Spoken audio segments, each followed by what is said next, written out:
The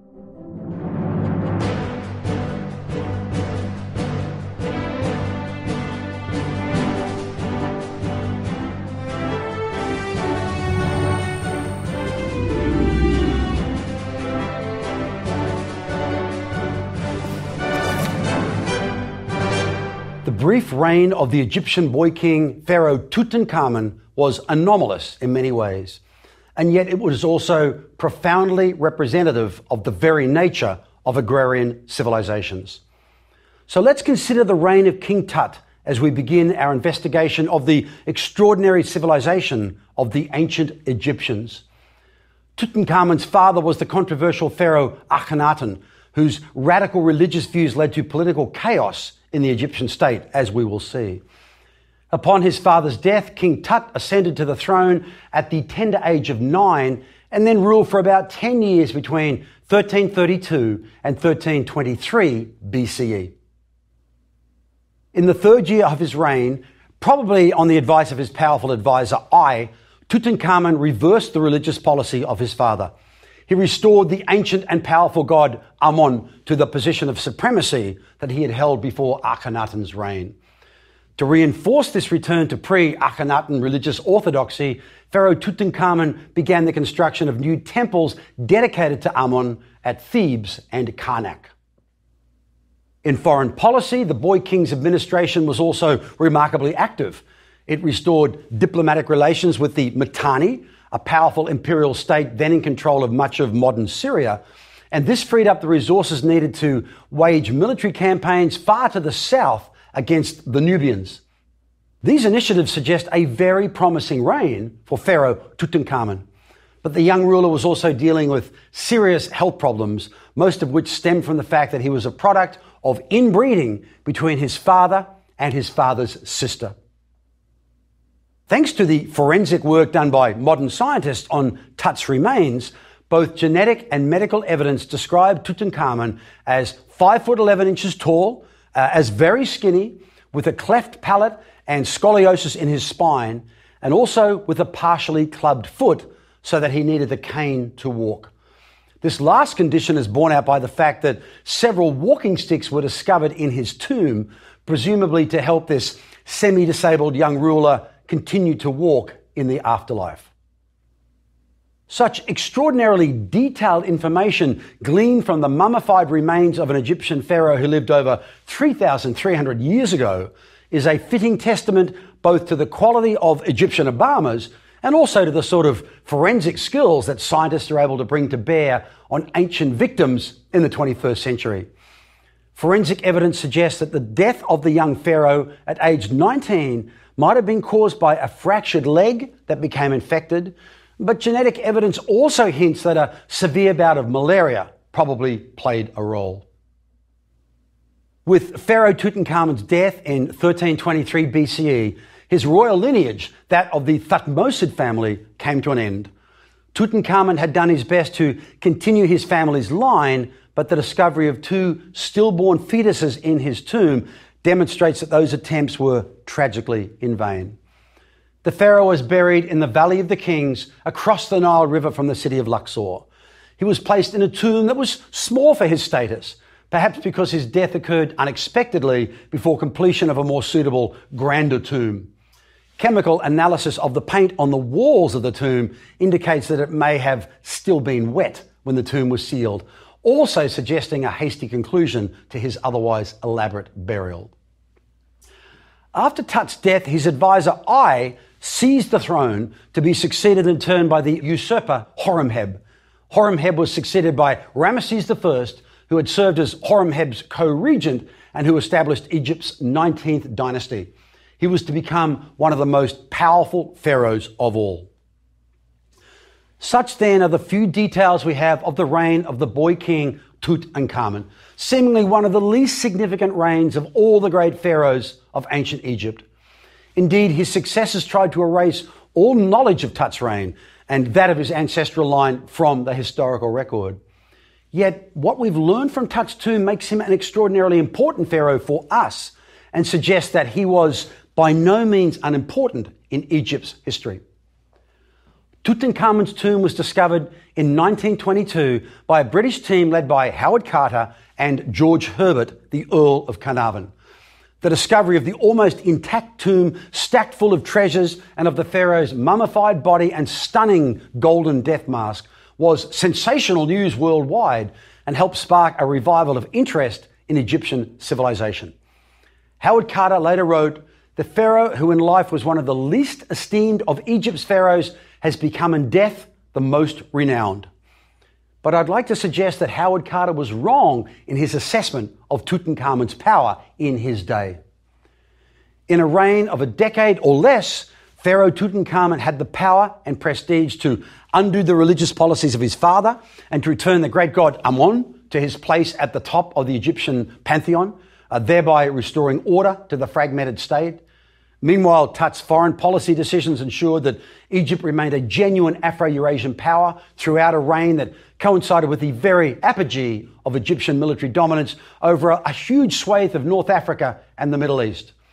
So the boy king Tutankhamun, despite his numerous debilitating health problems and brief reign, is actually a quintessential example of the absolute semi-divine rulers who were presiding over vast states and civilizations all over Eurasia by the 14th century before the Common Era.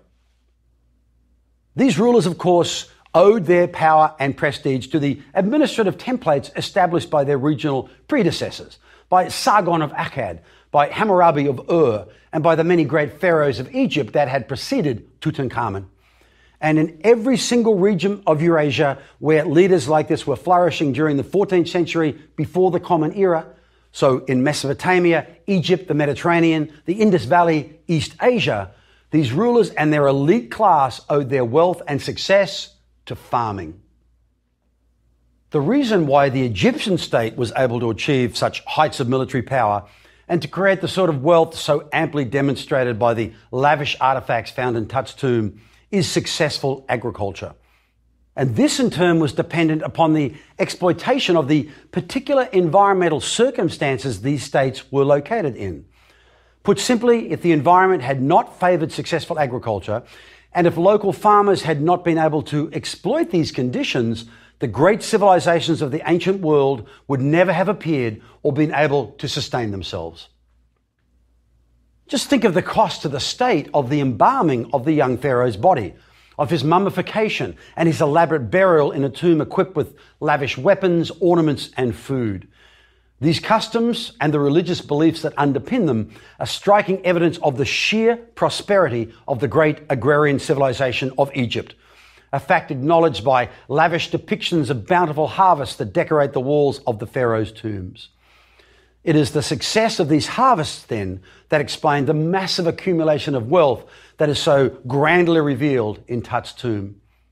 As was the case in Mesopotamia, it was river valley-based irrigation agriculture that explains the success, prosperity, and longevity of Egyptian civilization. At the heart of Egyptian civilization was the Nile, which created a valley that was and still is rich with alluvial soils and provided water for irrigation.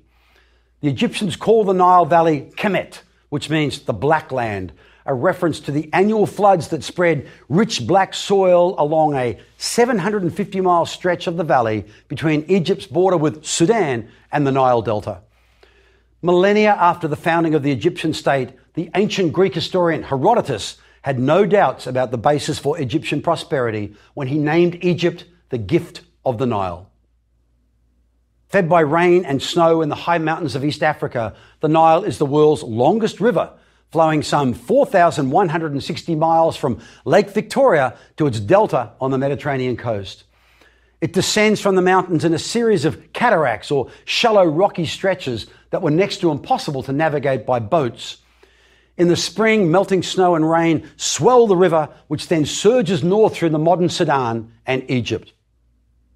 The predictable annual flooding of the Nile sustained Egyptian civilization for millennia and was only disrupted in modern times by the completion of the huge Aswan Dam in 1986. Life in Egypt wasn't always so dependent on the Nile, however. It was climate change that made it so.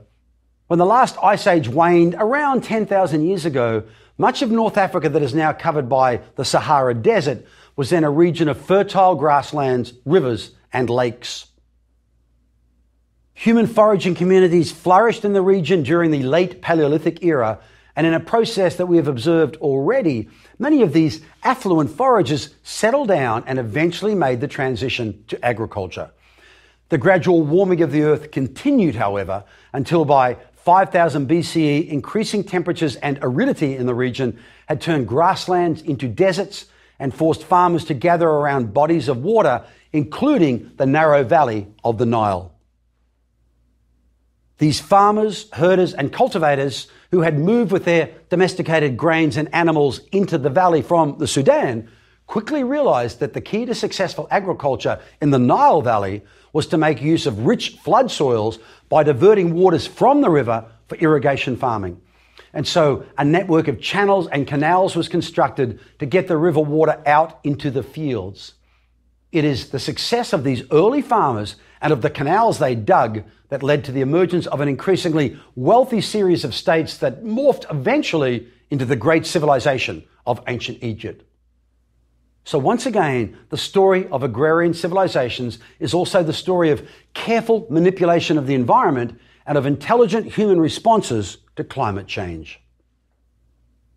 Archaeology shows us that by 5000 BCE, the beginning of the so-called pre-dynastic period, farmers had learned to plant their crops in the floodplain in late summer after the recession of the annual flood. The crops then matured during the cooler months of the year and were then harvested late in winter or early in the spring. The system worked so well that substantial agricultural resources were accumulated, leading to increased populations that gathered together in villages along the river valley, all of them practicing intensive irrigation agriculture. By 4000 BCE, there were many such villages along the Nile shores, stretching hundreds of miles. As had been the case in Mesopotamia, denser concentrations of people increased the need for formal organization. And in what is today Sudan, several small farming communities evolved into independent kingdoms. This led inevitably to competition between the kingdoms, and as a result, some became larger and more powerful, like Ta Seti, a Nubian kingdom that flourished between 34 and 3200 BCE, and which extended its rule down into the Nile Valley of Upper Egypt. Now, tradition, somewhat substantiated by historical evidence, suggests that unified rule came to Egypt later in the 4th millennium as a result of the efforts of a semi-legendary conqueror named either Menes or Nama. Menes is said to have started his career as an ambitious minor official in a southern Egyptian kingdom.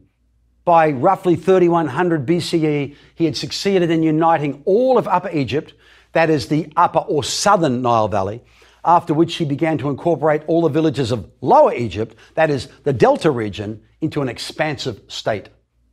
To facilitate this, he founded the first city of Egyptian civilization, Memphis, near modern Cairo, strategically located at the junction of Upper and Lower Egypt. Memphis became the political and cultural center of early Egypt, and Menes and his successors were eventually able to unite all of the territory between the Nile Delta and the First Cataract into a single powerful kingdom. During the next period in Egyptian history, known as the Old Kingdom and lasting between 2686 and 2180 BCE, rulers of the 3rd to 6th dynasties established order and stable administration throughout Egypt. One of the themes this course follows is the various experiments in governance that different societies and civilizations have tried. These powerful Old Kingdom rulers saw themselves as both divine and human, and they adopted the name Pharaoh from Per-Au, or Great House. To finance their administrations, the pharaohs took ownership of enormous royal estates and used these agricultural resources to support a bevy of advisors, priests, scribes, artisans, and merchants. The early pharaohs associated themselves with one god in particular, Horus, the sky god, and they often chose to be depicted in the image of a falcon or a hawk, the symbol of Horus. Later pharaohs saw themselves as offspring of the more powerful sun god Ammon, and the idea emerged that after his death, the pharaoh would merge with Ammon. The pharaohs were also depicted in monumental sculpture as enormous figures towering over their people, projecting the strength and awesome power needed to protect the Egyptians and their lands through their domestic and foreign policies. The early pharaohs had to deal with complex foreign relations, particularly the ongoing tense relationship with Nubia. The Egyptians were wary of the threat Nubian kingdoms and their powerful militaries could pose to Upper Egypt. But the Egyptians also wanted to get hold of the many valuable resources controlled by the Nubians, resources such as gold, ivory, and ebony. The Nubians, for their part, wanted to safeguard their independence and profit from trade. These tensions led to at least 5 military campaigns waged by Egyptian forces against Nubia between 3100 and 2600, until the Egyptian military eventually gained control of Lower Nubia. But the Nubian leaders simply moved further south and formed strong states in Upper Nubia, including the powerful kingdom of Kush. Despite these political tensions, diplomatic and trade relations between Nubia and Egypt remained strong, and eventually Nubian males made up a large part of the Egyptian army, often intermarrying with Egyptian women. It was the belief that the pharaohs were divine that led to the construction of the monumental pyramid tombs within which the king's embalmed body would be preserved forever. But to ensure his eternal preservation, the mummification of the pharaoh's body had to be meticulous, because keeping the physical body intact was seen as the passport to eternity. It was pharaohs of the 4th dynasty that constructed the enormous Giza Plateau pyramids near Cairo today. The largest of all Egyptian pyramids is that built to house the mummified body of Pharaoh Khufu, who was also known as Cheops. His pyramid involved the precise cutting of an estimated 2,300,000 limestone blocks, weighing an average of 2.5 tons each, to construct a building that in the end weighed 6.5 million tons. Now, by way of contrast, the Empire State Building weighs a mere 365,000 tons. Modern engineers estimate that the construction of the Pyramid of Khufu would have required 84,000 labourers who worked around 80 days per year for about 20 years. Recent evidence, including the discovery of the tombs of many of these workers nearby, suggests that the labour force was actually paid for their work rather than coerced. In addition, hundreds of architects, engineers, craftsmen, and artists would have also been required to complete the decorative details of this monumental tomb. Herodotus has left us with a detailed description of the process by which the pharaohs were mummified.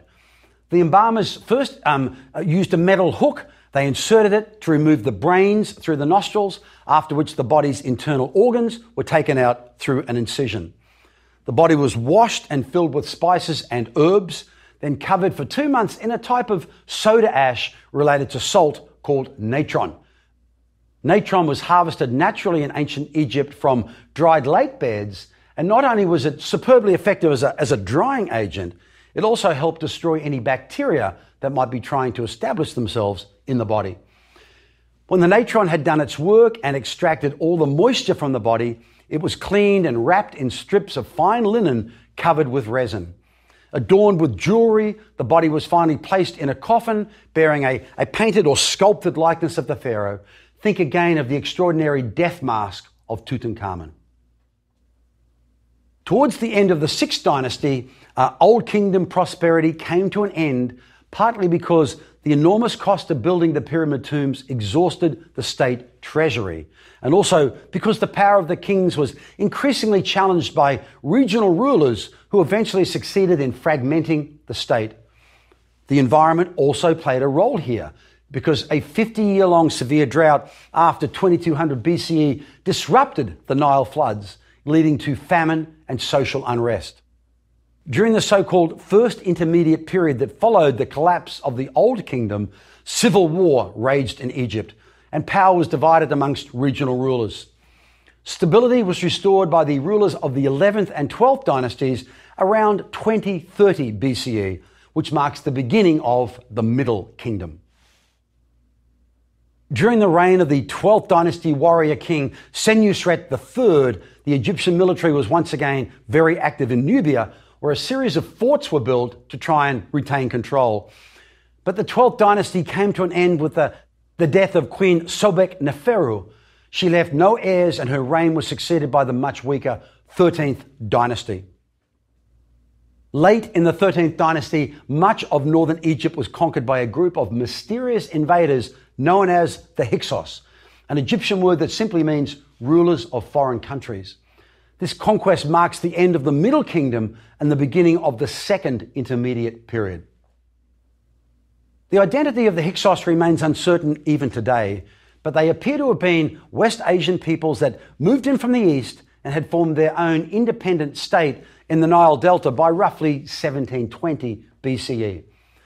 Scholars are divided on whether to characterize their arrival as a violent invasion or a simple migration into an already deeply fragmented Egypt.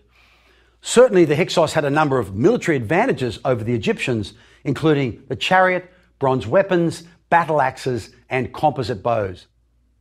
They may have borrowed the chariot from the Hittites, who used it so effectively in conquering Mesopotamia and in wars with the Egyptians as well. The Hyksos eventually formed their own 15th dynasty, but Upper Egyptian rulers of the 17th and 18th dynasties adopted Hyksos military technologies and waged a series of campaigns to drive the foreigners out. These evolving military technologies on both sides remind us of the critical role conflict between states has played in stimulating collective learning and technological innovation. Working from Thebes and later Memphis, Egyptian leaders gradually pushed the Hyksos out of the Nile Delta, and by the mid-16th century, Egyptians had regained their independence and founded a powerful new state, the New Kingdom, which would last from 1550 to 1150 BCE. During the New Kingdom, Egyptian experiments in managing a huge and wealthy state reached their zenith. Highly educated scribes kept detailed records that have survived the millennia to provide historians with a fascinating record of 4 centuries of Egyptian affairs. Both the records and the astonishing archaeological treasures discovered from this period demonstrate that the pharaohs of the New Kingdom presided over a tremendously wealthy and resplendent civilization that required increasingly sophisticated techniques of governance. Agricultural surpluses supported a population of perhaps 4 million people, with a large army and complex bureaucracy made up of various quite modern-sounding entities. These included a ministry to preside over court and royal estates, a military administrative hierarchy, a religious bureaucracy, and ministries of agriculture and local affairs. One government department was entirely concerned with the administration of conquered territories, a necessary addition because the New Kingdom was also the great era of Egyptian imperial expansion. The initial motivation behind this may have been a desire by the pharaohs to prevent further invasions by groups such as the Hyksos, by seizing control of regions that might pose a potential threat, an approach the Romans would also take more than 1,000 years later to similarly become somewhat reluctant empire builders.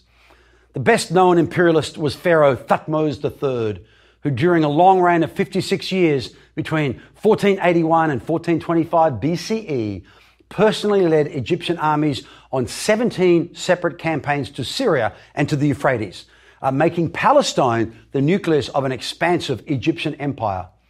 For half a millennium then, Egypt was an imperial power and tribute flowed in from all over Western Eurasia and North Africa.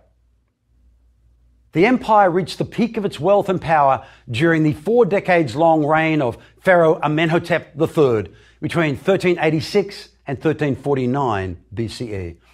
Like his dynastic predecessors, Amenhotep III was buried in the Western Valley of the Kings because the pharaohs of the New Kingdom did not build pyramids for their tombs. What they did build were stupendous palaces and statues to demonstrate their power, and also magnificent temples dedicated to their preferred gods. Amenhotep III added significantly to the temple at Karnak and also started work on an enormous temple complex at Thebes.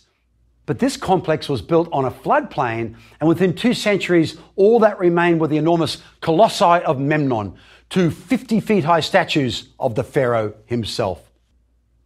It was during the reign of Amenhotep IV, the son and successor of Amenhotep III and the father of Tutankhamun, that the Egyptian state was weakened by a power struggle between the king and the priests of the sun god Amon. Amenhotep IV caused chaos within the religious hierarchy of Egypt, particularly the powerful priesthood of Amon, by changing his name to Akhenaton to demonstrate his personal loyalty to an alternative sun god, a god named Aton, which means something like the light within the sun's disk. And what appears to have been the very first attempt in history to articulate a monotheistic ideology, Akhenaton then tried to replace Amon with Aton by establishing a new cult in Aton's honor. The new god was now depicted as the complete disk of the sun, shining high in heaven and sending its rays down upon the royal family.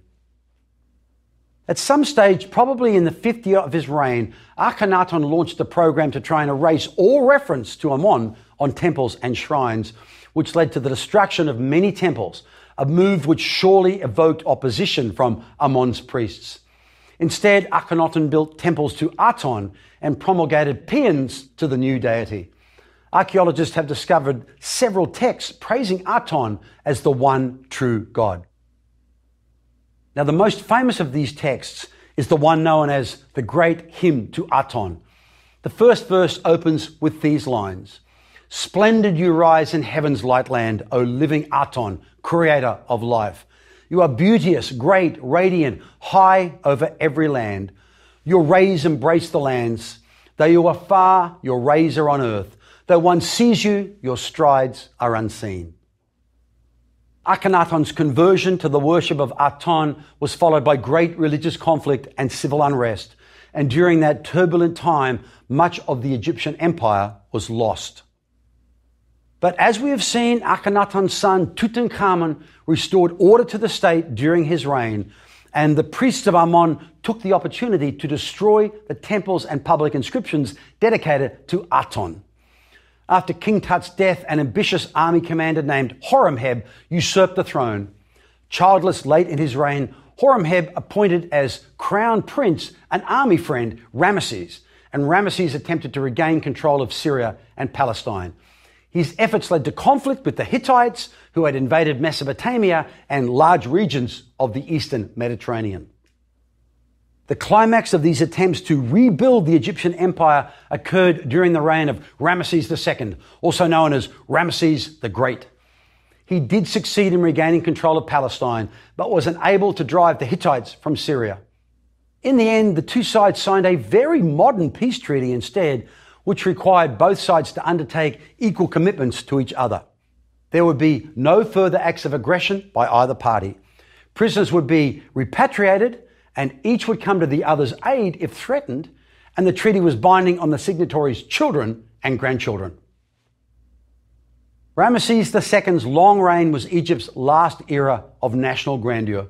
After his death, royal authority was lost to the priests of Amon in Thebes, who established their own dynasty to rule Upper Egypt in the third intermediate period from 1070 to 332 BCE. The once mighty Egyptian state fragmented. Merchant princes established their own dynasties in the Delta. Libyans invaded from the west and also established their own dynasty. And in 760, Egypt was conquered by its old foes and trading partners, the Nubians, specifically the rulers of the powerful Nubian Kush kingdom. King Kashta of Kush founded his own dynasty that ruled Egypt for a century before the Assyrians, who had seized control of Mesopotamia, invaded Egypt and drove out the Kushites. Egyptian prestige was briefly revived during the 26th dynasty between 663 and 525 BCE. The Assyrians were expelled, Egyptian culture was restored, the first Egyptian navy was created, and 12,000 laborers dug most of a canal from the Nile mouth to the Red Sea, the first Suez Canal. But Egypt, like much of Western and Central Eurasia, was conquered by the Persians in 525, then conquered again by Alexander of Macedon in 332. And for the next 2,000 years, Egypt was relegated to the status of a province in a series of powerful empires, beginning with the Romans. Egypt would not regain independence until the advent of Gamal Abdel Nasser in the mid-20th century. The great age of Egyptian civilization and of all-powerful semi-divine pharaohs like the boy king Tutankhamun was over.